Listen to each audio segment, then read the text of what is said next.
El cristiano debe estar consciente de lo que realmente es. Amén. Debo estar consciente de lo que realmente soy. ¿Qué soy yo? Un siervo. Amén. ¿Qué soy yo? Realmente, ¿qué es lo que yo soy? Y mire, no podemos creernos algo que no somos. Primera de Corintios, capítulo 4 dice: así pues, téngannos los hombres por servidores de Cristo y administradores de los misterios de Dios. Ahora bien, se requiere de los administradores que cada uno sea hallado fiel. Yo en muy poco tengo el ser juzgado por vosotros o por tribunal humano, y ni aun yo me juzgo a mí mismo, porque aunque de nada tengo mala conciencia, no por eso soy justificado, pero el que me juzga es el Señor. Así que no juzguéis nada antes de tiempo, hasta que venga el Señor, el cual aclarará también lo oculto de las tinieblas y manifestará las intenciones de los corazones, y entonces cada uno recibirá su alabanza de Dios. Pero esto, hermanos, lo he presentado como ejemplo en mí y en Apolos por amor de vosotros, para que en nosotros aprendáis a no pensar más de lo que está escrito, no sea que por causa de uno os envanezcáis unos contra otros. Porque ¿quién te distingue? ¿O qué tienes que no hayas recibido? Y si lo recibiste, ¿por qué te glorías como si no lo hubiese recibido? Ya estáis saciados, ya estás rico, sin nosotros reináis. Y ojalá reinases, para que nosotros reinásemos también juntamente con vosotros. Porque según pienso, Dios nos ha exhibido a nosotros los apóstoles como a postreros, como a sentenciados a muerte, pues hemos llegado a ser espectáculo al mundo, a los ángeles y a los hombres.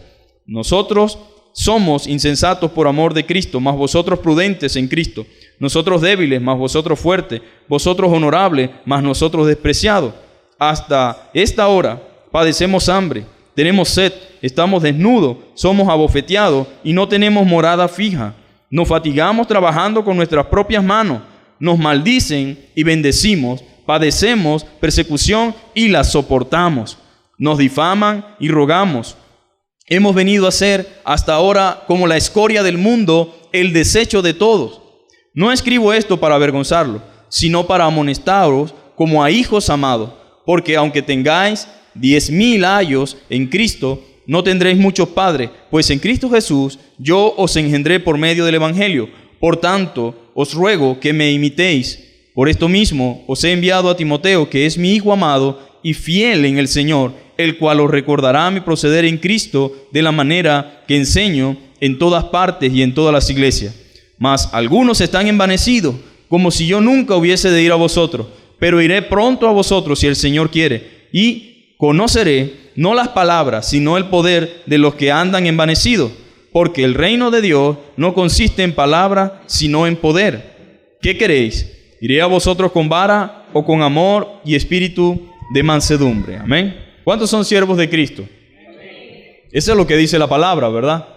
Y el apóstol Pablo, en este capítulo 4, viene siguiendo lo que en toda la epístola ha venido desarrollando. Acuérdense que es una carta. Y esta carta es la continuación de lo que ya viene hablando en el capítulo 1, en el capítulo 2, en el capítulo 3. Y en estos versos comienza diciendo: así pues, téngannos los hombres.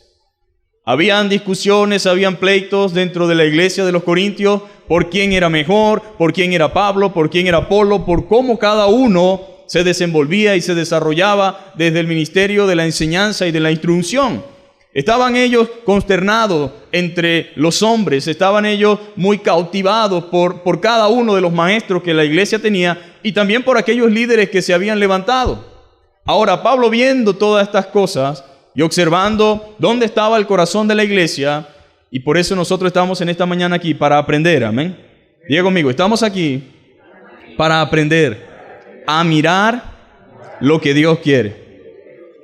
Hermanos, tenemos que poner la mirada en las cosas que Dios quiere. Y entre las cosas que Dios quiere es que pongamos nuestra mirada en Él y que nosotros podamos obedecerle a Él. Entonces el apóstol tenía pesar por la condición en la cual la iglesia se encontraba. La iglesia tenía la mirada no en el Señor, sino en los individuos que hacían vida dentro de la iglesia, dentro del lugar de reunión. Entonces Pablo dice, hay muchos errores, hay muchas equivocaciones, hay muchas ideas que no son correctas que ustedes tienen en cuanto a las personas que están ministrando la palabra de Dios. Entre esas ideas estaban en que ellos veían a los creyentes que estaban ministrando, a los que estaban enseñando la palabra, a los que eran líderes en la iglesia, como que si había una competencia entre ellos. Ellos decían, yo soy de uno, yo soy del otro, yo soy de Pablo, yo soy de Cefa, porque se identificaban con uno, pero su naturaleza para identificarse era la idea de que este es mejor que el otro. Ellos estaban generando internamente dentro de la iglesia constantes rivalidades porque estaban identificándose de manera incorrecta. Está bien que usted se identifique con Pablo. Está bien que usted se identifique con algún hermano en específico, pero usted se identifica con él por el amor que él tiene por la iglesia, por el amor que él tiene por la obra y por el ejemplo que él está dando. Hay muchos envanecidos, dice Pablo. Y cuando vaya a ustedes, voy a ver exactamente qué es lo que tienen. Porque el evangelio no consiste solamente en palabra, no consiste solamente en un buen debate, en un buen sermón, sino en una vida que manifiesta el poder de Dios.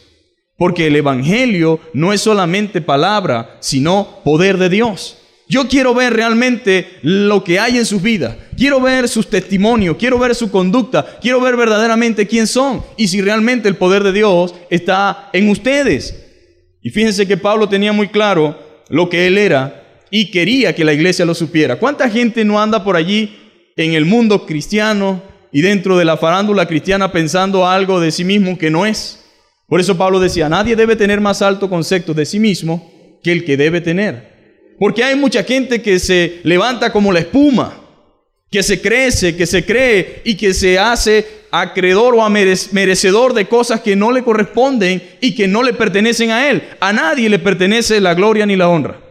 Solamente a Cristo. Nadie tiene por qué sentirse mejor o mayor o más grande. Al contrario, mientras más grande sea, mientras más alto crea que esté, más dispuesto debe estar a servir y a reconocer a sus hermanos, a reconocer a los otros que están dentro de la iglesia. Y comienza Pablo diciendo, yo quiero que los hombres nos tengan por servidores de Cristo. Y la enseñanza en esta mañana, mis hermanos, se titula Siervos de Cristo, porque eso es lo que somos o lo que todos debemos anhelar ser. No hay más cosa aquí que usted pueda anhelar, más que convertirse en un siervo de Cristo, en un hijo de Dios, en un hombre que ama a Dios y que ama su palabra. Ahora, el apóstol comienza a declarar en este capítulo 4 las verdades respecto de sí mismo. Las verdades respecto de sí mismo y de cada uno de los que sirven y deciden servir al Señor. Él empieza ese capítulo 4 de la mejor forma y de la mejor manera. Somos siervos. Diga conmigo, somos siervos. Y sabe, la palabra siervo en el contexto original de las Escrituras significa esclavos. La servidumbre puede decidir si trabaja aquí o si trabaja allá. Y puede decidir, no quiero seguir trabajando. Pero el esclavo no puede decidir absolutamente nada. El esclavo no tiene derechos. El esclavo no tenía oportunidad de negarse. El esclavo no tenía autoridad de ningún tipo, ni podía hacer ningún tipo de reclamo. Él era un bien adquirido por su amo, era de su propiedad, y ese amo podía hacer con ese esclavo lo que mejor le pareciera. Cuando Pablo dice, yo quiero que los hombres nos tengan a nosotros como siervos de Cristo, está diciendo que entiendan que somos esclavos del Señor. Aquí nosotros no estamos reclamando ningún título, ninguna autoridad, no estamos aquí deseosos de que nos tengan en alto como que si fuésemos Dios. Nosotros somos simplemente siervos del Señor. Somos siervos de Cristo. Y Pablo quería que todos, mis hermanos, en Corintio comprendieran correcta y de una vez por todas quién era él y quién era Apolos. Amén. Que eran siervos, ¿verdad? No es lo mismo tener la actitud de siervo a tener la actitud de amo. Pero hay personas que se han adueñado, ¿verdad?, del ministerio que Dios le ha dado para que administren conforme a la gracia que han recibido. Pero se han apoderado de la iglesia, se han apoderado de los ministerios, se han apoderado de todo y se creen el centro de todo y creen que el mundo cristiano o la vida de iglesia gira en torno a ellos. Y como siempre, también somos responsables los que escuchamos. Somos responsables de los que estaban en Corintios porque ellos eran partícipes de que eso fuese de esa manera. ¿Cómo? Con su actitud. ¿Cómo? Por su constante adulación. Porque una cosa es reconocer a alguien que Dios usa y otra cosa es adular a las personas y hacerlo el centro de todo y hacerle creer algo que no es. Y créame que de eso abunda en nuestros días. Gente que no entiende que ellos son siervos de Dios y ellos tampoco entienden que son siervos. Porque si una persona entiende que él es siervo de Dios, pongamos que la mayoría no lo entiende, pero cuando él ve la actitud de ellos hacia él, él tiene que recordarle que él es un hermano igual que ellos, amén. Que por la gracia de Dios está haciendo lo que hace. Entonces, ni peca el pueblo, ni me hacen pecar a mí.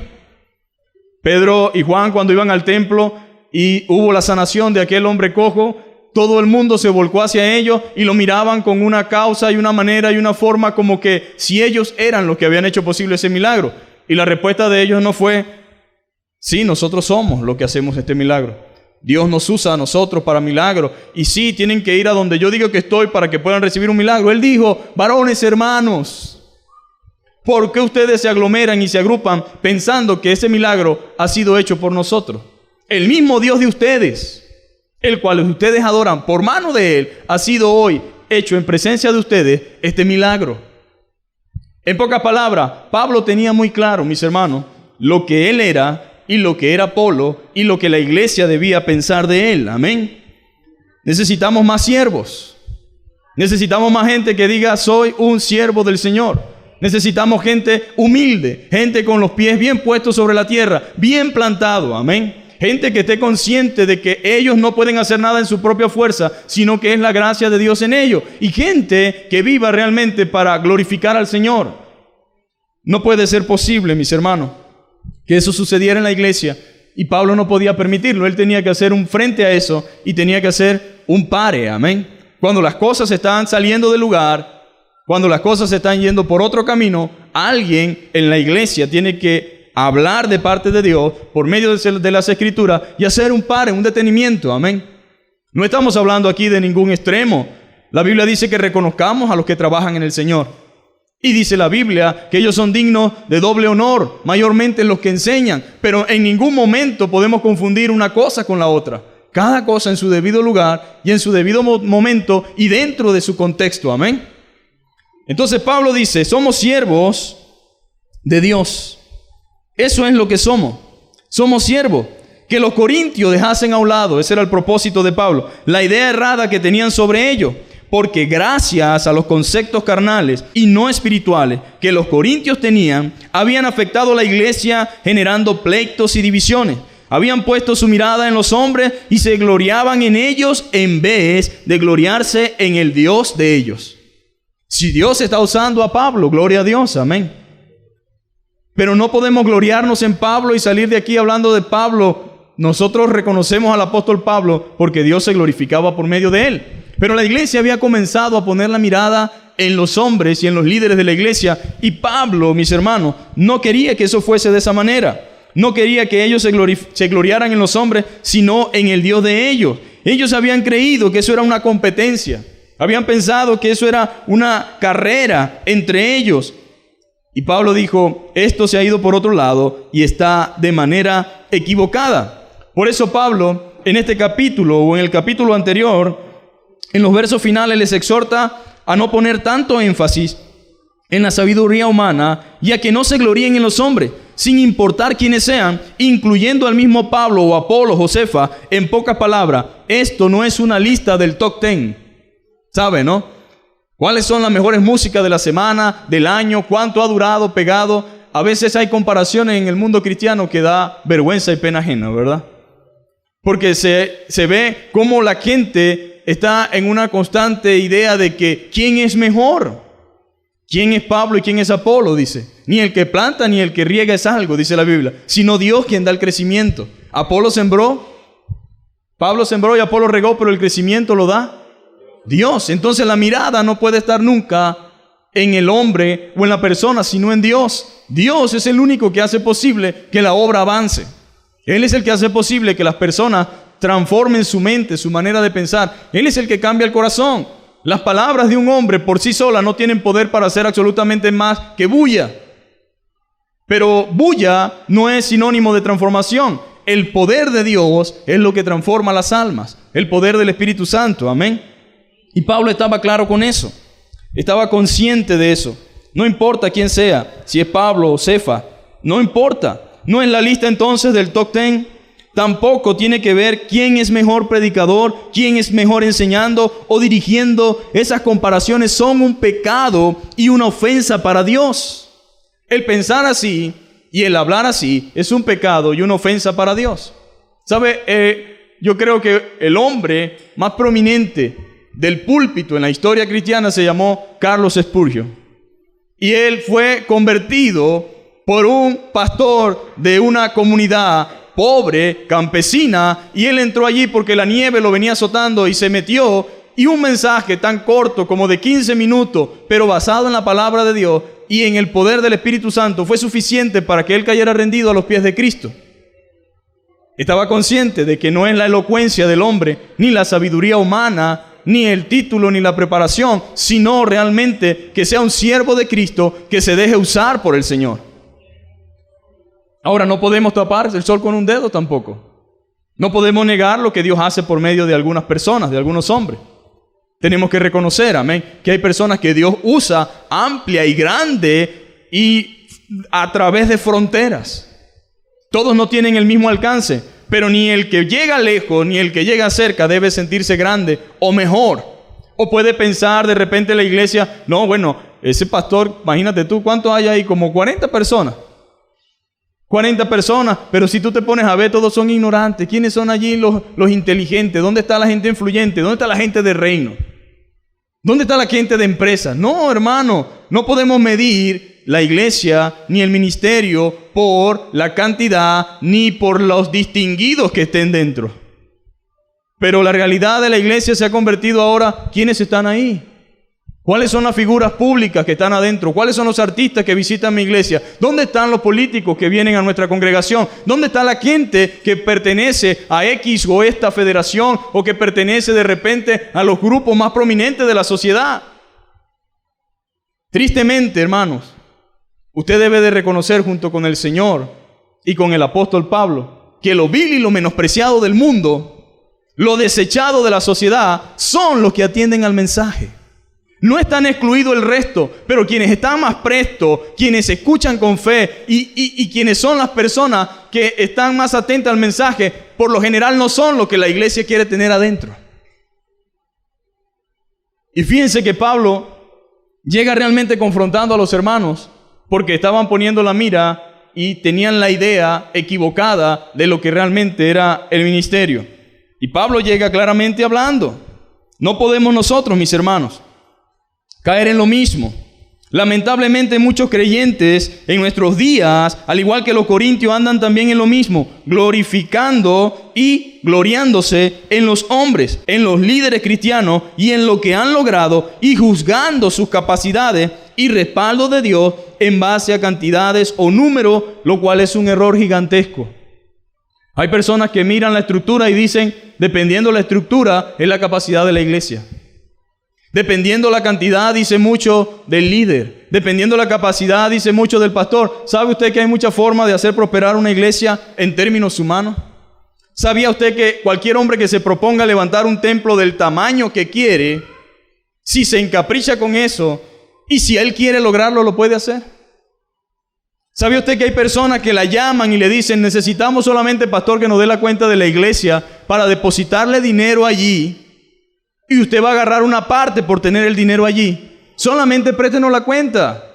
Hasta no hace mucho esto estaba sucediendo, sonante y campante en muchos lugares aquí en Aragua y en Venezuela. ¿Sabía usted que podemos convertirnos nosotros en una iglesia fraudulenta aceptando cosas que no son correctas por el simple hecho de querer crecer y desarrollarnos? ¿Cuántos hermanos no llegan con propuestas o personas que tienen simpatía por el evangelio pero que no son creyentes y dicen, aquí está, yo quiero donar para la iglesia esto porque veo que la iglesia necesita eso? Pero ¿de dónde viene ese dinero? ¿Cuáles son las razones por las cuales él viene a donar eso? Hay personas que quieren calmar su conciencia con eso y quieren dar de lo que han tomado incorrectamente, de lo que no les pertenece. Y muchos pastores y muchos líderes sucumben también ante lo político para recibir un beneficio.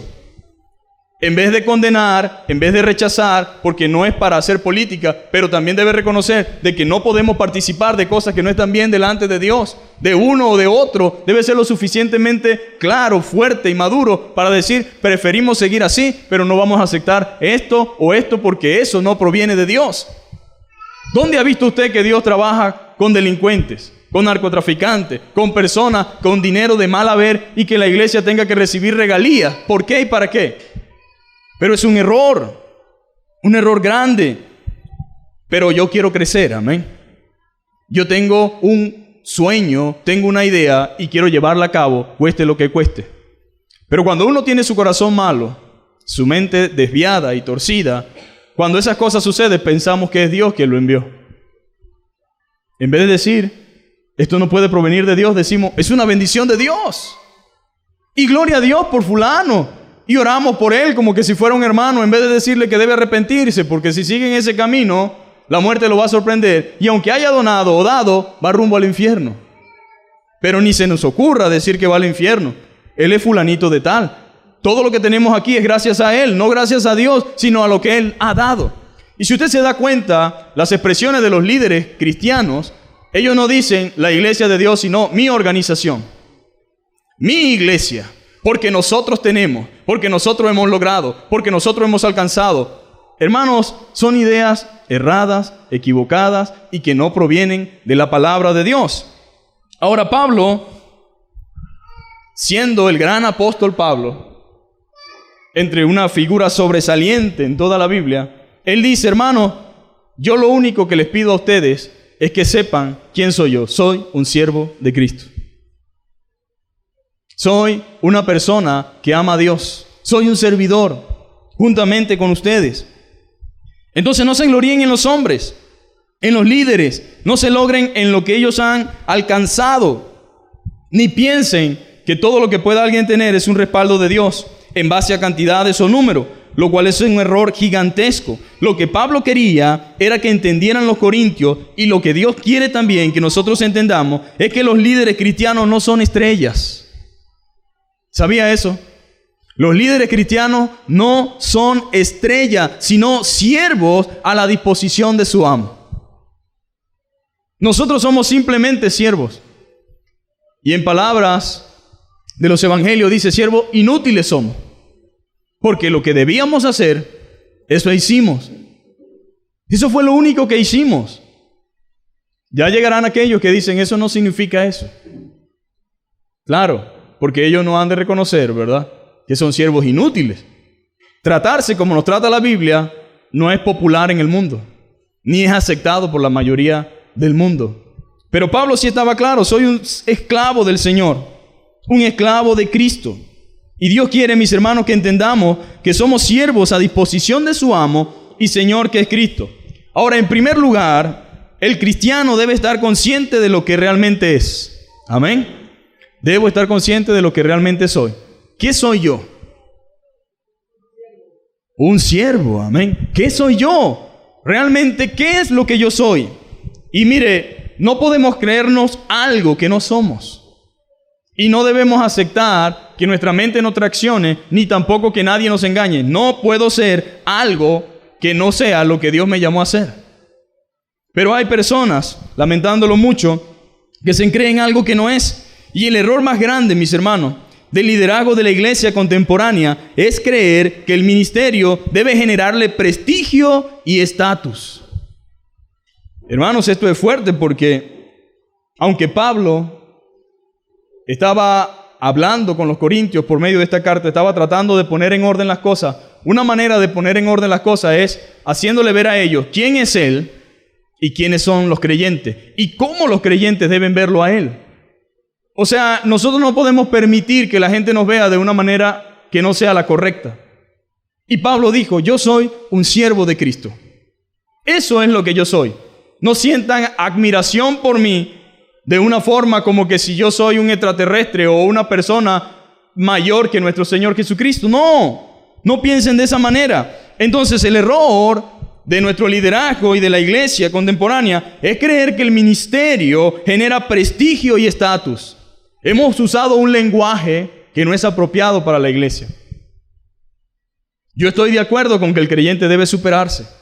Estoy de acuerdo con que el creyente debe formarse, debe capacitarse, debe crecer en las áreas que Dios le permita. Entiendo verdaderamente que Dios nos capacita mediante su Espíritu Santo para transformar nuestras vidas y que la voluntad de Dios es que nosotros podamos crecer en todos los sentidos.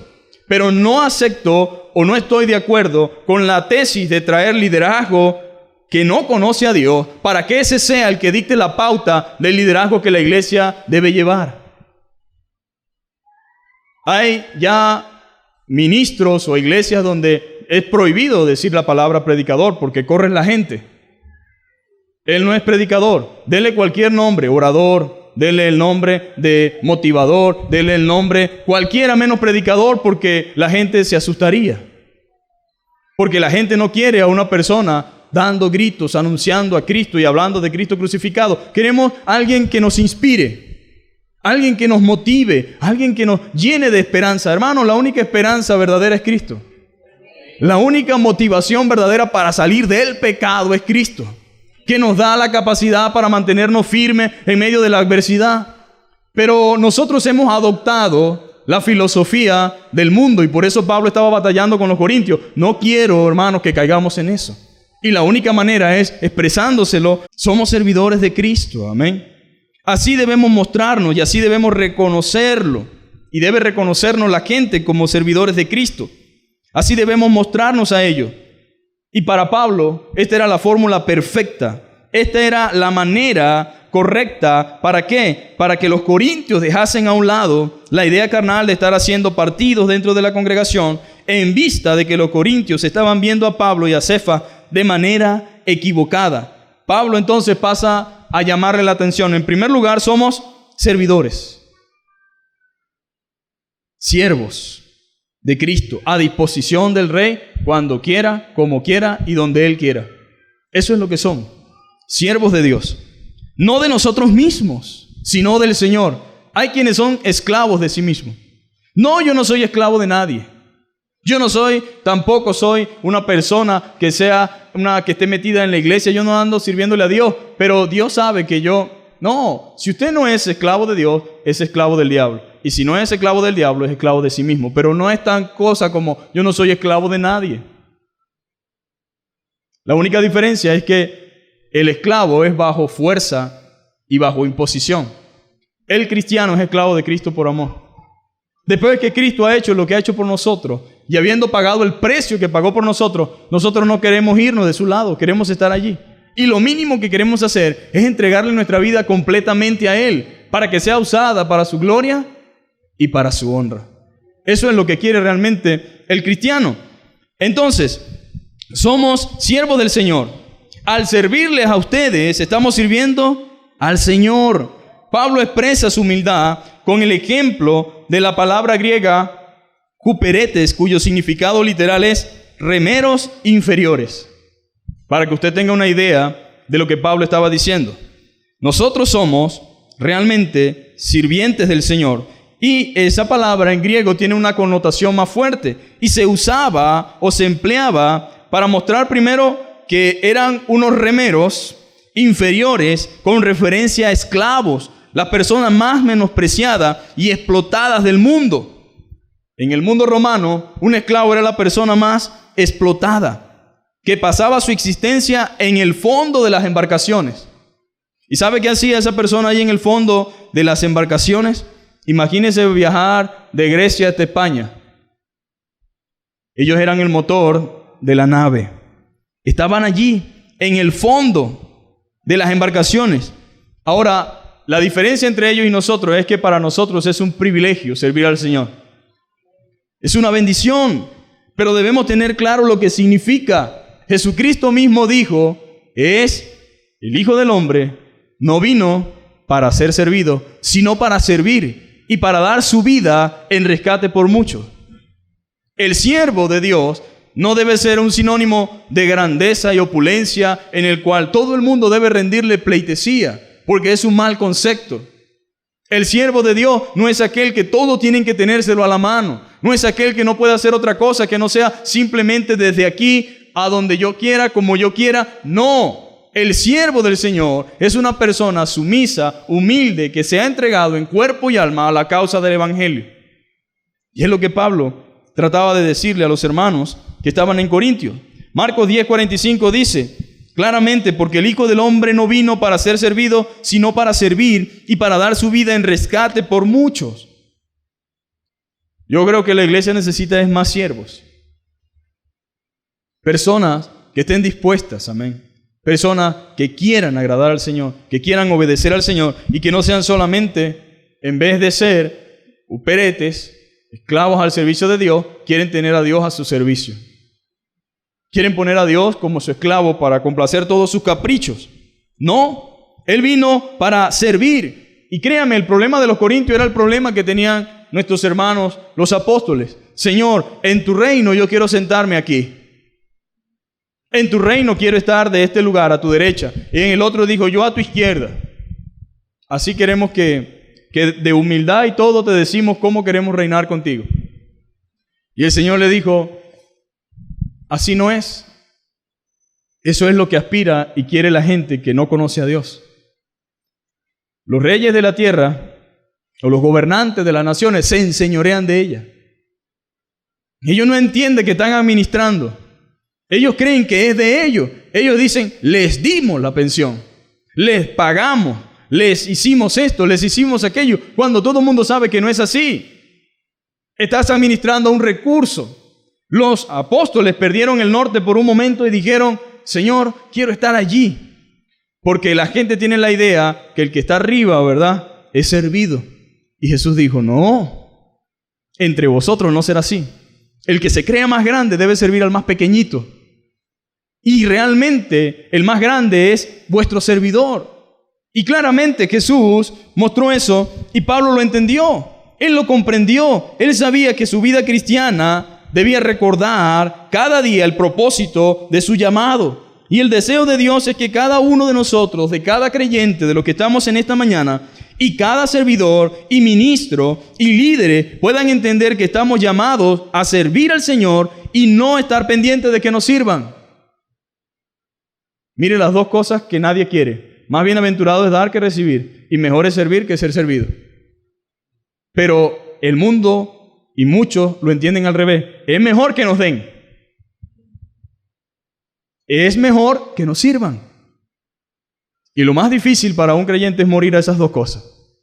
A entender que debe darse, a entender que mejor, mira, pero lo está diciendo Dios, mejor es dar que recibir. Y eso no solamente significa a la ofrenda o a la dádiva del día domingo, tiene que ver con toda nuestra vida. Hermano, es mejor dar. Es mejor dar, es mejor compartir, no esperar que otros compartan para yo compartir. Yo quiero compartir, aunque no compartan conmigo. Yo quiero servirles. Sí, voy a servirles con lo que tengo, voy a servirles de esta manera, voy a servirles con mis manos, voy a servirles con mi oficio, voy a ayudar a mi hermano, voy a ayudar a mi hermana, voy a servirle a mis hermanos, y no tanto solamente a mis hermanos, a mi prójimo, que no es creyente, pero es mi prójimo.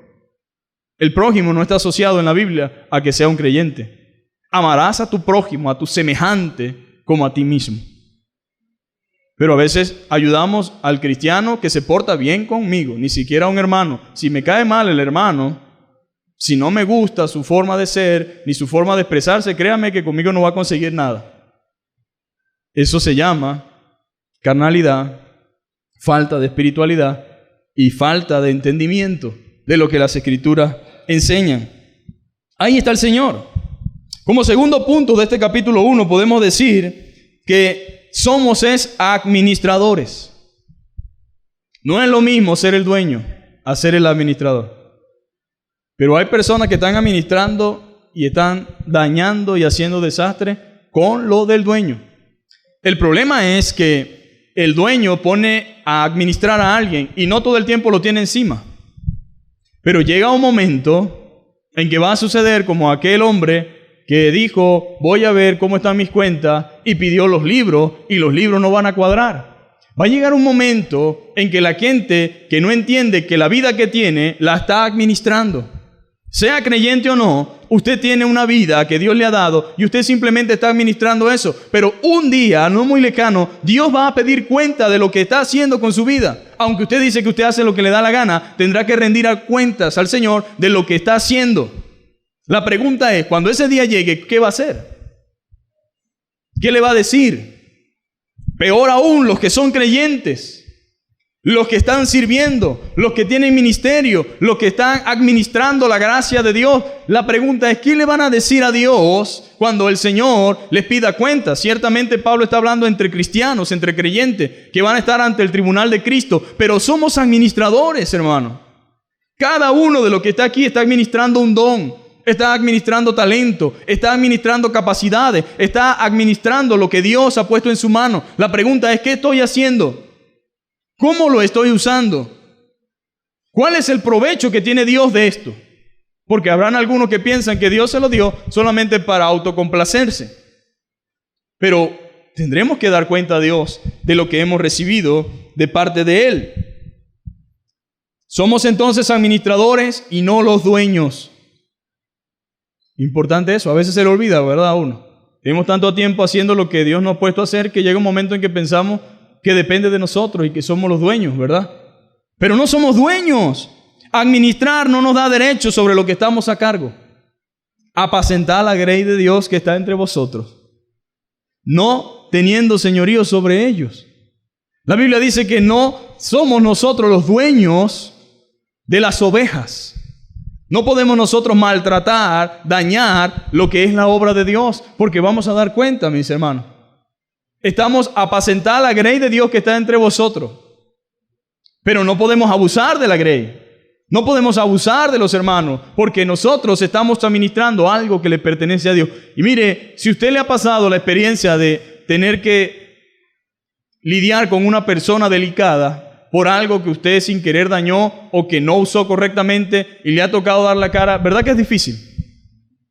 Ahora imagínese darle la cara a Dios, el dueño de la obra, el dueño de las ovejas, aquel que pagó un precio con su sangre por cada uno de los que estamos aquí, y haberle estropeado, maltratado, abusado, estafado, saqueado, y que tengamos que dar cuenta a Dios de eso. Créame que Dios es misericordioso, y su misericordia se basa en que nos anuncia lo que va a hacer antes de que el día llegue. Y por eso estamos en esta mañana, amén. Somos administradores. La palabra griega para administradores, oikonomos. Parece japonesa, ¿no? Pero es griega. Oikonomos. Y sabe, esa palabra significa literalmente mayordomo de los bienes de una familia. Usted administra los bienes del Padre, del Hijo y del Espíritu Santo. Está administrando los bienes de la Trinidad. Está administrando los bienes de Dios. Y sabe, esa persona le ha confiado a usted que administre. Y la persona que administra tiene completo control de una casa familiar. El mayordomo supervisa la propiedad, los campos, los viñedos, la finanza, los alimentos y a los otros siervos en nombre del dueño. ¿Se acuerdan del mayordomo de Batman? Señor, queda esto en la finanza. Señor, las acciones bajaron. Señor, su carro está listo. Señor, el traje está listo. Señor, es un ejemplo contemporáneo para nosotros de lo que es un mayordomo. Está a cargo de todo, pero no es dueño de todo. A cargo de todo, pero no es dueño de todo. Diga conmigo, a cargo de todo, pero no soy dueño de todo. Usted está a cargo de su casa, pero no es el dueño de su casa. Usted está a cargo de su familia, pero no es el dueño de su familia. Usted está a cargo de algo en la iglesia, pero no es el dueño de la iglesia. Usted está a cargo de lo que Dios le ha dado, pero no es dueño de lo que está poseyendo. Es un oikonomo, un administrador, un mayordomo que tiene que dar cuenta por cada detalle que Dios ha puesto en sus manos. La Biblia dice que debemos ser buenos administradores de la gracia de Dios y que debemos ministrar a otros. Y aquí hay una palabra clave. Un buen administrador debe dar buen uso de los recursos que Dios le da. Y dice que debemos ser buenos administradores de la gracia de Dios, pero debemos ministrar a otro, debemos servirle a otro con lo que Dios nos ha dado, conforme a la multiforme gracia de Dios. ¿Estamos nosotros ministrando a otros?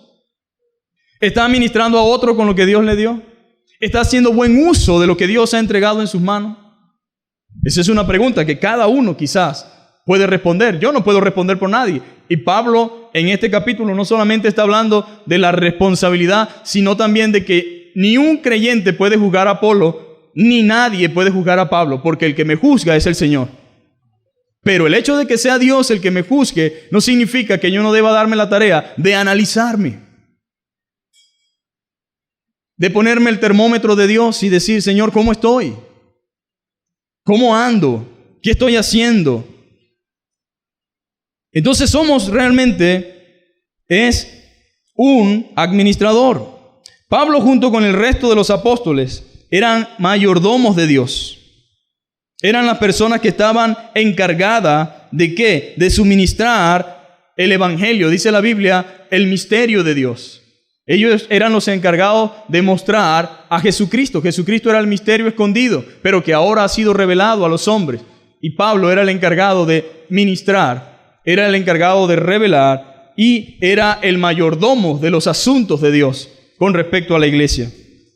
Entonces él junto con los discípulos estaban allí, estaban supervisando la obra de Dios, la obra del Señor, el pueblo del Señor, a su siervo y todo lo concerniente a la doctrina. Fíjense que Pablo era el mayordomo.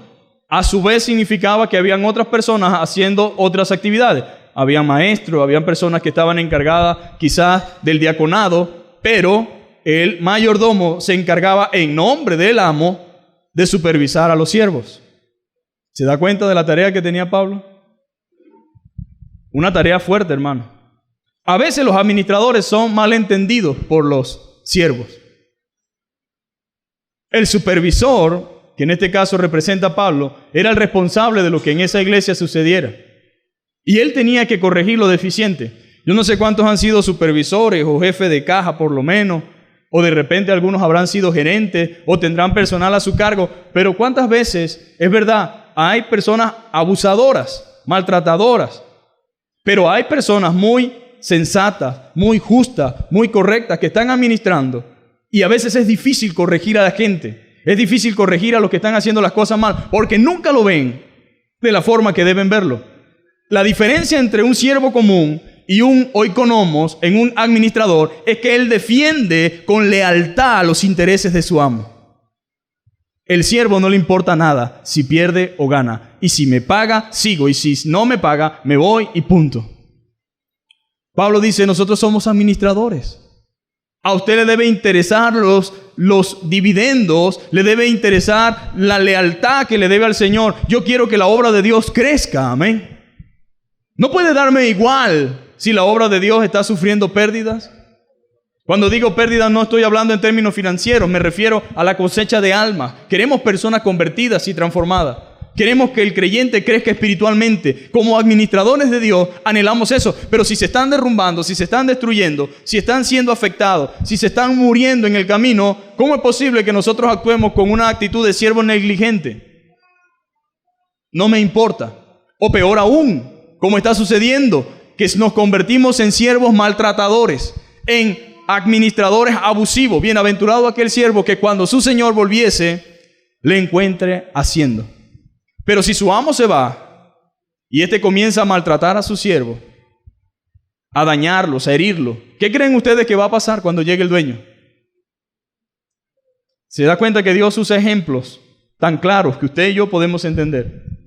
Usted puede pensar en este momento en su jefe, en la persona con la cual está trabajando. Puede pensar en muchas cosas y se dará cuenta realmente que lo que estamos hablando no está tan lejos de la realidad. Y ahí está Pablo hablando a estos hermanos. Se da cuenta que la Biblia dice que el mayordomo prácticamente supervisaba todas las cosas. Y una característica es, y eso lo vamos a ver en el punto número 2, y es que cada mayordomo de Dios debe ser fiel. Cada mayordomo de Dios debe ser fiel. Cada cristiano debe ser fiel. ¿A quién? A Dios. Existe una falsa teoría de manipulación donde la gente debe ser fiel a mí. tú vas a estar bien aquí siempre y cuando seas fiel conmigo. Pero el día que no me seas fiel a mí, aunque sea fiel a Dios, vamos a tener muchos problemas. Error. Esa no es la voluntad de Dios. Quien es fiel a Dios puede ser leal a aquella persona cuyo propósito sea glorificar a Dios. Ninguno de nosotros se va a oponer a aquel que ama a Dios, aquel que quiere hacer las cosas que Dios desea. Si realmente somos fieles a Dios, entonces podemos realmente ser fiel a otros. El verdadero amor proviene de Dios y por eso podemos amar correctamente. Pero si realmente no hay amor de Dios en nuestro corazón, nosotros podemos tener una idea de que amamos, pero es incorrecta. Primero, el amor nunca deja de ser. El amor nunca busca lo suyo propio. El amor no es fantasioso. Entonces, ¿cómo es posible que te amo, pero ya no te amo? Te quiero, pero ya no te quiero. ¿Y cómo es posible que el verdadero amor nunca deja de ser, pero ya yo no siento nada por ti? ¿Se dan cuenta de las incongruencias que existen muchas veces en nuestras vidas y de la idea que el mundo tiene falsa realmente de amor? Entonces, la Biblia dice claramente en el capítulo 1 que los hombres nos deben tener a nosotros como servidores de Cristo y administradores de los misterios de Dios, administrador del Evangelio, administrador de la gracia, administrador de la palabra. Ahora bien, y aquí viene el detalle, pregunto en esta mañana, ¿cuántos quieren tener a alguien que trabaje en su casa pero que sea infiel? La fidelidad es tan importante, hermano, que no tiene nada que ver con el segundo a cargo de la empresa. Empieza tan simple como una persona que trabaja en una casa de familia a cargo de la limpieza. Yo no quiero que me roben. Yo no quiero a alguien que me esté traicionando de hace años, sacándome cosas, robándome, y me di cuenta y la sorpresa es tan desagradable, ¿verdad? Es tan triste después que uno se esforzaba por ayudar a fulano, a fulana, después que la íbamos a buscar, después que la íbamos a llevar, después que la ayudábamos con todas las cantaletas que armaba en la casa, que no tenía nada, que se enfermó el niño, y aún así nos robó, aún así nos estafó. Es un dolor muy grande. Pero diga conmigo, a Dios le duelen nuestras acciones. Cuando la Biblia dice que, dijo Dios, no contenderá mi espíritu para siempre con el hombre, dice que le dolió en su corazón haber creado al hombre. Pero Dios sigue siendo el mismo hoy, mañana y siempre. Dios no es ahora diferente. A Dios le sigue doliendo el comportamiento de muchas personas y el comportamiento de muchos cristianos y de muchos líderes y de muchos pastores y de muchos ministros. Caramba, me estoy lanzando con la china de este lado, así mira. No estoy lanzando piedra para allá, sino para acá. Pero diga conmigo, hoy tocó. Gloria a Dios. Es la palabra la que tiene que tener realmente la preeminencia en la iglesia. No vamos a hablar de lo que yo quiera. Por eso a algunos no les gusta predicar exegéticamente, porque sabe que se van a encontrar con puntos que le van a flagelar la piel y que le van a introducir adentro una flecha. Pero la Biblia dice claramente que ciertamente somos administradores, pero Pablo dice, ahora bien, eso no es tan sencillo que yo digo que soy administrador, que yo digo que soy un siervo de Dios. Eso no es realmente lo relevante aquí. Lo que deben entender los hermanos en Corintios y en casa de oración es que se requiere de los administradores que cada uno sea hallado fiel. Hermano, la fidelidad a Dios, la fidelidad a Cristo, la fidelidad a su obra, no la fidelidad a Juan Sánchez o a Luis Canejo, no, la fidelidad al Señor. Y Pablo estaba consciente de eso. No solamente debemos estar nosotros conscientes de que estamos sirviendo al Señor, sino cómo servimos, con qué actitud, de qué manera y de qué forma. Cada mayordomo debe ser hallado fiel. Diga conmigo, yo quiero ser hallado fiel. La Biblia dice, procura con diligencia presentarte ante Dios aprobado, como obrero que no tiene de qué avergonzarse, que usa bien la palabra de verdad, que predican correctamente, que enseñan correctamente y que enseñan con justicia, que enseñan con rectitud, que enseñan con firmeza y que no buscan otra cosa que no sea la gloria de Dios. Pero ¿cuánta gente no busca un beneficio por medio de la enseñanza de la palabra de Dios? ¿Cuántas personas tienen una idea equivocada del Evangelio por lo que malos administradores y malos mayordomos han estado haciendo con la iglesia de Dios? Pero bendito sea Dios, amén. Que no se le escapa nada, que está atento y que conoce todas las cosas. Y el Señor dice entonces que cada uno de esos administradores se requiere de ellos que cada uno sea hallado fiel. Ay, papá, no es solamente entonces servir, sino cómo servimos. Lo que más debe importarle a un creyente no es tanto lo que logremos, sino que permanezcamos firmes y fieles al Señor en el proceso. Que permanezcamos firmes y fieles al Señor durante el proceso. Hay una tentación latente, mis hermanos, una constante tentación en la vida de cada siervo, en el cual, o mejor dicho, el cual debe luchar por decidir permanecer fiel al Señor. En algunas ocasiones, ser fiel al Señor resulta en dificultades. Queremos ser fiel a Dios, pero también queremos agradar a los hombres. Agradar a los hombres en el contexto significa: no quiero que nadie se sienta ofendido con lo que diga. No quiero que la gente sienta hacia mí un rechazo. Quiero estar bien con ustedes y quiero estar bien con Dios. Quiero estar bien con todos. Quiero que todos seamos felices y que todos me admiren. Hay dos cosas que debe tener en cuenta el maestro y el predicador. O usted lo admira a Dios o a usted lo admiran los hombres. Pero difícilmente obtiene ambas cosas. Y a lo que está jugando la iglesia de nuestro tiempo es a recibir la admiración de los hombres, creyendo también que va a recibir la admiración de Dios. Pastor, ¿significa entonces que tenemos que estar en contra de todo el mundo? No me refiero. A veces no necesariamente usted necesita decir cosas que hieran a la gente para que la gente se sienta ofendida. Basta con decir la verdad. Basta con mantenerse firme en lo que la Biblia dice y usted se gana enemigos sin buscarlo. Gente que no me conoce me escribe mensajes diciendo cosas de mí y no me conoce, ni me ha visto, ni yo lo he visto, pero ha escuchado y le ha dolido, le ha incomodado y le ha caído mal. Y dice: eres tú quien piensas así. Y no debes de estar diciendo tus pensamientos. Yo pregunto en esta mañana, por eso siempre me esfuerzo, aunque no hablo griego ni hebreo, me esfuerzo por decirle el significado real de las palabras, para que cuando usted la escuche sepa que no es el pastor que está inventando eso, sino que la Biblia dice eso. Pero es muy fácil ganarse enemigos. Jesús dijo: cualquiera que quiera venir en pos de mí debe negarse a sí mismo.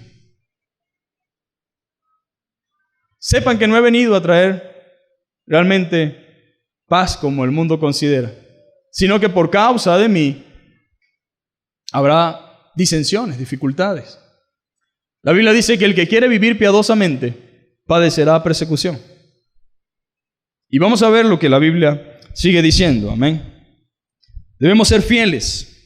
En algunas ocasiones, entonces, ser fiel al Señor resulta en dificultades. Decir la verdad a veces te hará ganarte enemigos. Habrán algunos que van a escuchar esto, que son oikonomos, que son administradores, que están a cargo de obras y que están haciendo el trabajo, pero lo están haciendo quizás distinto a lo que estamos hablando, y van a sentir que es personal.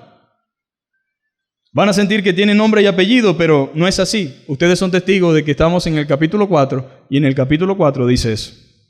Amén. Entonces dice la Biblia que en ocasiones va a ser difícil, va a ser costoso ser fiel al Señor. Pero la mayor virtud de un administrador es su fidelidad. Mira, un administrador puede hablar bonito, puede vestir bonito, puede saber mucho. Algunos saben tanto que saben hasta cómo embromar, ¿no? A sus amos sin que se den cuenta.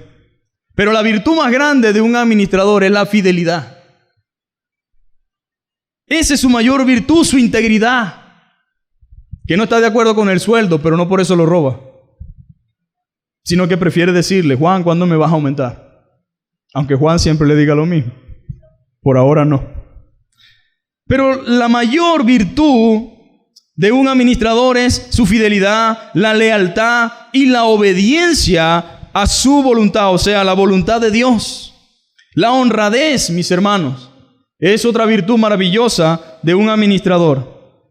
Permanecer fieles al Señor, permanecer firmes. Fidelidad, integridad, honradez, lealtad Dios quiere siervos y mayordomos fieles. Para Dios, la fidelidad y la lealtad y la obediencia a su voluntad es mejor que cualquier cosa. A Dios le agrada la fidelidad. No que yo doy bastante, que yo doy poquito, que yo fui, que yo puse un bloque, que yo puse otro. Sí, está bien. Pero si no hay fidelidad en tu vida cristiana y si no hay consagración, esos bloques no tienen ninguna validez. Lo que diste no tiene ninguna validez. Para Dios es más importante. Y en el caso del rey Saúl lo vemos. Trajo todas las ofrendas, trajo todos los bueyes, vamos a degollarlo, vamos a preparar un altar. Y dijo Samuel, el obedecer es mejor que los sacrificios. El obedecer a Dios es mejor que los sacrificios. Yo como cristiano debo entender que la fidelidad a Dios se ve también en mi obediencia. Mi fidelidad a Dios se ve en vivir como Él quiere, aun cuando nadie me está vigilando. La fidelidad de un esposo a su esposa se ve en el hecho de que aunque ella no esté, él puede permanecer fiel a su esposa. La fidelidad de un hijo a sus padres es que aunque mis padres no estén, yo respeto a mis padres y guardo su palabra, guardo sus mandamientos, guardo sus enseñanzas. No voy a quebrantarlos por el hecho de que estoy solo. Esa es la fidelidad. Eso es la obediencia. Eso es lo que Dios desea. Mejor que cualquier cosa para Dios es que nosotros seamos obedientes y fieles. Amén. Eso es lo que Él quiere. Y espera de cada uno de nosotros. Que seamos fieles en todo cuanto Él nos ha realmente mandado a través de las Escrituras. Así que lo ideal aquí es que nosotros seamos fieles, entregados completamente a lo que Él desea de cada uno de nosotros. Entonces, la palabra para fiel es la palabra griega pisto. Y fíjense algo, esta palabra significa digno de confianza, confiable y fidedigno, que no hay engaño ni mentira en Él. Dios desea que cada uno de nosotros podamos ser fieles en la obra. Y créame, tenemos que ser fieles en cada área de nuestra vida. Usted no debe traicionar a nadie, ni debe hacer cosas que alguien no espera de usted. Si él no es cristiano, si ella no es cristiana, igual debe ser fiel. Y si ya no puede seguir conviviendo o trabajando, o en algunos casos ser socio, porque me convertí a Cristo, pero soy socio de fulano. No puedo traicionarlo ahora, pero sí debo hablar con él y decirle, no quiero seguir trabajando bajo estas circunstancias, bajo esta manera. Quiero que nos arreglemos, quiero que nos pongamos a cuenta. Quiero que sigas adelante, pero yo quiero retirarme. Pero no traicione, no tome acciones, no tome decisiones. Sea fiel, hermano. Manténgase firme con su amo. Mire, hay amos que son difíciles de soportar, pero estamos llamados a respetarlo, a honrarlo y a sujetarnos. Si no estoy de acuerdo, hablo con él. Pero que usted salga de allí y digan, aquí estuvo un hermano o estuvo una hermana. De verdad que una persona íntegra, honrada. No estuvo dispuesto a seguir soportando quizás mi maltrato verbal, pero fue una persona honesta. Habló conmigo, me dijo lo que pensaba, me dijo lo que creía, me pidió disculpas si su trabajo o lo que hacía en algún momento me había perjudicado, pero me dijo que quería realmente retirarse. Cumplió su preaviso. ¿Sabe qué importante es eso, hermano? Eso dice mucho de nosotros. Me voy y listo. Y dejamos a la persona en tremendo paquete durante 15 días que tiene que buscar a otra persona. Hay muchas cosas en la vida cristiana, pero también sucede en la vida de iglesia, hermano. A veces, realmente, Dios puede estar moviéndonos en otra dirección o hacia otro lugar. Y hay personas que como entraron, salieron así, sin decir nada. Nadie sabe qué pasó con el hermano o con la hermana. No, yo estoy aquí en tal sitio. Yo sé que la fidelidad es a Dios, pero nosotros también tenemos que ser honestos y sinceros y manifestar, ¿verdad?, a ciertos hermanos que ya no vamos a estar aquí, que tenemos que salir, que queremos ir hacia otro lugar, porque bueno, así hemos sentido de parte de Dios, pero debemos ser fieles, hermanos. Otros tienen responsabilidades y dejan sus responsabilidades sin haber hablado, sin haber acondicionado las cosas, sin haber buscado una solución. Eso dice mucho de su fidelidad a Dios, porque cuando alguien está encargado aquí de algo, y qué hermosa estuvo la alabanza, qué hermosa está en la silla, qué hermosa está la construcción, cada uno es responsable de alguna parte, y de repente de la noche a la mañana Alguien de aquí, de los que nos edifican, no está, pero tampoco sabemos por qué no está, y de la noche a la mañana no contamos, deja un vacío, un hueco en parte de la obra de Dios.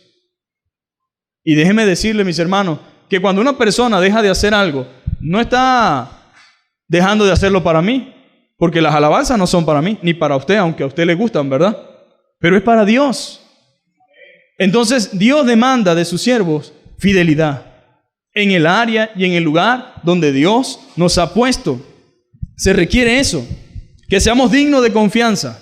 ¿Cuántos aquí pueden decir, yo soy digno de confianza? Soy confiable, soy fideligno. Alguien puede confiar en mí. ¿Cuántas personas no se sienten traicionadas? Hablaron contigo porque necesitaban ayuda. Contaron algo que para ellos es privado, pero necesitaban ayuda. Y resulta que lo que hablaron contigo, que era confidencial, que era personal, lo sabe media iglesia y parte de la otra. Hieren a la gente.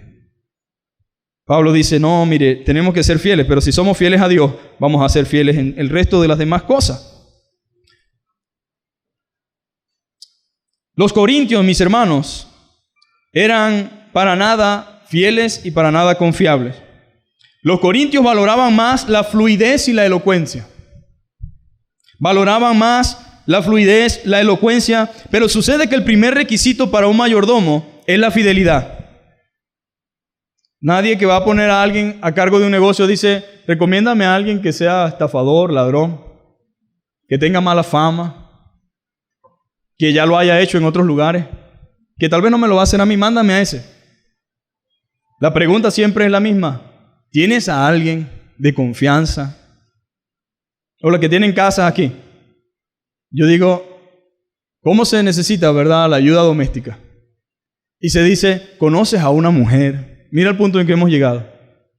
Que sea honrada, que limpie bien, que no me robe, que llegue temprano, que se vaya a la hora. Y le vamos a pagar. Pero nadie dice, voy a meter a cualquier persona en mi casa. Nadie dice, no importa de dónde llegó hoy recién de tal sitio, no importa, mándamela para acá. A menos que la persona que la recomiende sea de su confianza, ¿sí o no? Pero todos queremos lo mejor en casa. Todos queremos lo mejor en nuestro negocio. El cargo de mayordomo requiere una dedicación que elimine todo interés personal e incluya una lealtad dispuesta al sacrificio. Lucas capítulo 12, versículo 42, lo puede leer en su casa, habla al respecto. ¿Quién quiere un siervo o un mayordomo infiel? Yo no. No quiero un mayordomo infiel, no quiero nadie que me ayude, que sea desleal, que no sea íntegro. No quiero eso. Realmente eso no es lo que yo quiero. Y yo sé que usted tampoco, ¿o sí? Tampoco lo quiere. Nadie lo quiere. Ni el corrupto quiere a otro corrupto. Los corintios, mis hermanos, en su carnalidad estaban solo evaluando la sabiduría y la elocuencia de los hombres y la popularidad de la que gozaban sin valorar lo que Dios más valoraba, que era la fidelidad. No sirve de nada un mayordomo bien elegante, muy versado, que hable muy bien, que tenga excelente presencia, si está defraudando a su amo. Nadie quiere un mayordomo así. Preferimos a alguien fiel. Y de hecho, los trabajos lo confirman.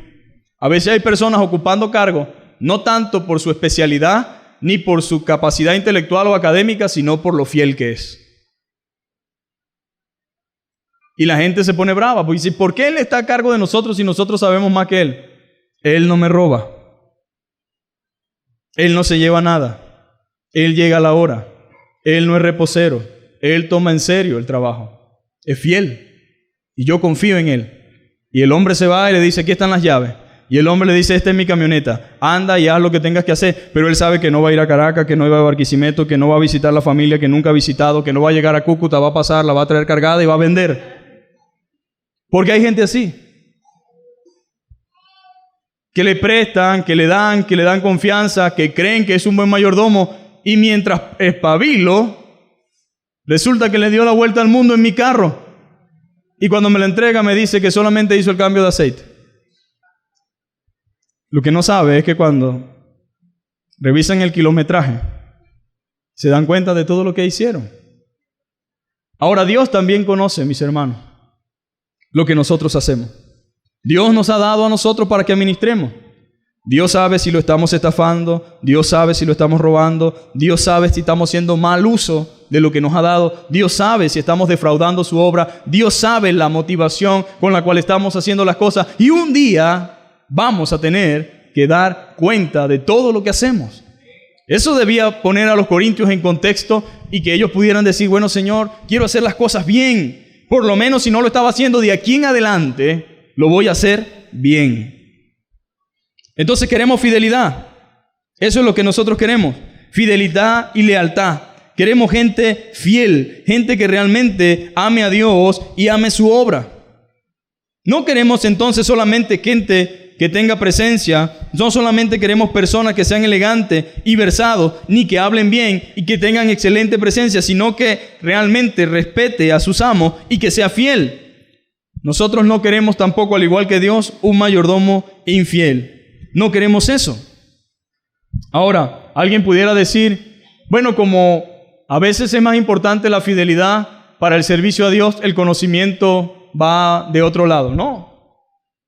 No estamos refiriéndonos a eso. Miren, no hay nada más bueno que tener un buen administrador, bien versado, bien capacitado, bien elegante, que represente la empresa, ¿verdad? Y que de paso sea íntegro, fiel y leal. Maravilloso. Entonces la Biblia también enseña que nosotros debemos de una manera u otra, ¿verdad?, entender que la fidelidad a veces está condicionada a nuestro conocimiento de Dios. Pero si nosotros no conocemos a Dios, ¿cómo vamos a ser fieles al Dios que no conocemos? Por eso estamos en esta mañana aprendiendo, amén. Debemos ser fieles, amén, a medida que conocemos a Dios. Pues en gran parte la fidelidad viene acompañado de nuestro conocimiento de Dios. Pero lo que Pablo resalta es que los corintios estaban equivocados en cuanto a su forma de juzgar o considerar a los creyentes en base a la norma del mundo. ¿Cómo es el mundo? ¿Cuáles son los líderes del mundo? Los líderes del mundo brillan por un momento y después salen los escándalos. Haga una prueba, analice a todos los líderes de la historia y se dará cuenta que brillaron por una temporada, pero luego salió a relucir su verdadera naturaleza.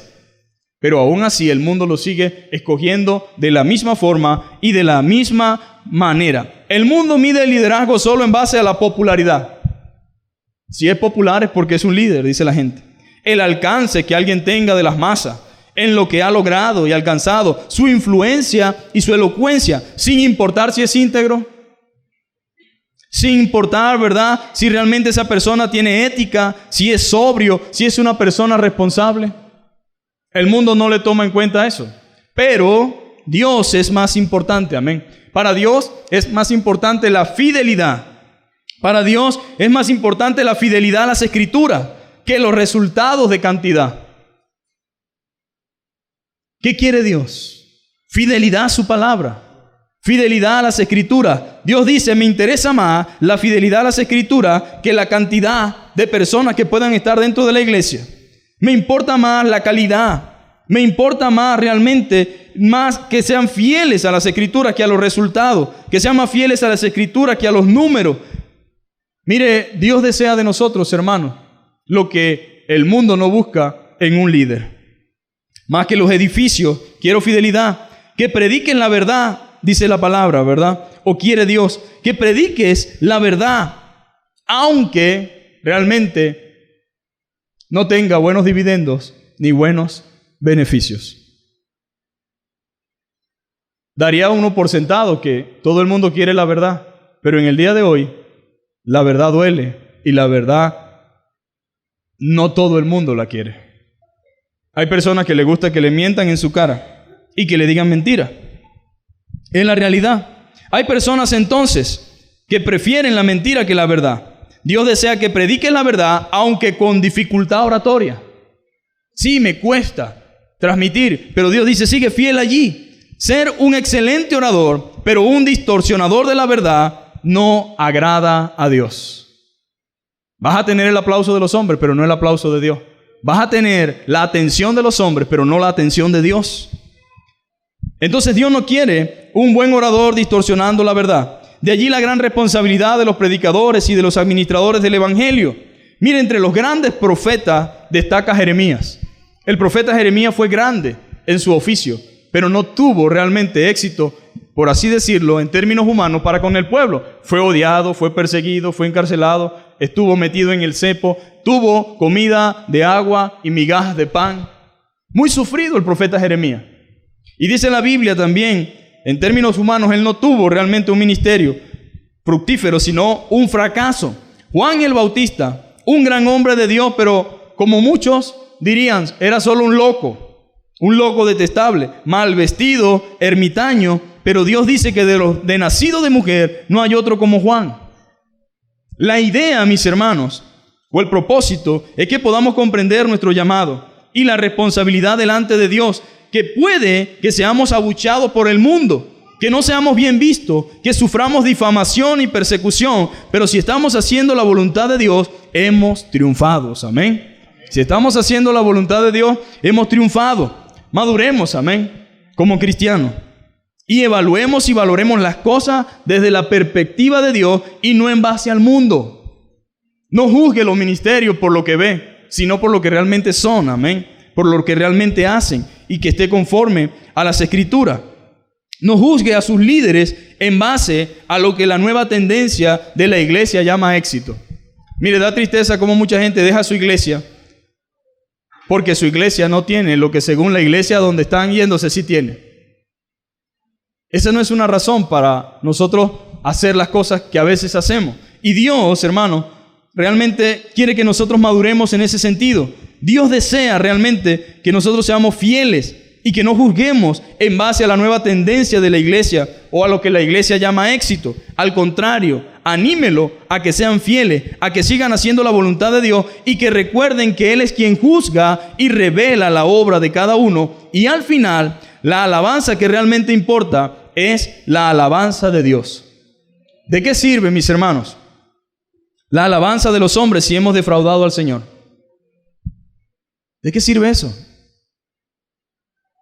¿De qué sirve eso? ¿Para qué queremos que crean los hombres que somos fieles si delante de Dios hemos sido infieles? Que Dios nos ayude, amén, a que podamos ser verdaderamente siervos de Cristo.